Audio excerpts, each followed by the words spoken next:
మొన్న men's day లైవ్లో నా పేరు పిలిచి కుటుంబ దురాత్మ దాడి చేస్తుంది అని డెలివరెన్స్ చేశారు. ఇది మన ఇది యూట్యూబ్ లైవ్ లోనండి.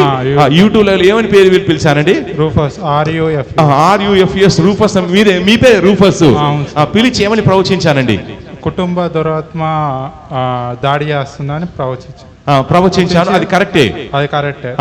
తర్వాత డెలివరెన్స్ చేస్తాను. ఆ తర్వాత ఏమైందండి? ఆ తర్వాత ఫ్రీగా నిద్రపోయాను. ఫ్రీగా నిద్రపోయారు. ఇది వరకు మీకు నిద్ర సరిగా పట్టేది కదా? పట్టేది కాదు. ఎన్నాళ్ళ నుంచి నిద్ర పట్టేది కాదు?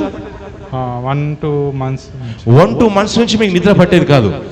ఇక వెంచరస్ యూట్యూబ్ లో మీ పేరు పెట్టి ఇలా కుటుంబ దురాత పీడిస్తుందని చెప్పిన తర్వాత డెలివరీ చేశాను. ఆ తర్వాత దురాత వెళ్ళిపోయింది. ఆ నైట్ నుంచి చక్కగా నిద్ర పడుతుంది. ఇప్పుడు ఏం డిస్టర్బెన్స్ లేదు. వావ్, చూడండి, ఎవరు పేరు పెట్టి పిలిచైతే నేను ప్రవచిస్తానో వారికి అనేకమైన అద్భుతాలు జరుగుతాయని ప్రవచిస్తున్నాను. యూట్యూబ్ లైవ్ లో కానీ ఫేస్బుక్ లైవ్ లో కానీ కేవలం మీ పేరు పెట్టి పిలిస్తే చాలు, ఇక పరిశుద్ధాత్మ దేవుడు కార్యాలు చేస్తానని ప్రవచిస్తున్నాను. చెప్పండి గట్టిగా, రిసీవ్ అని.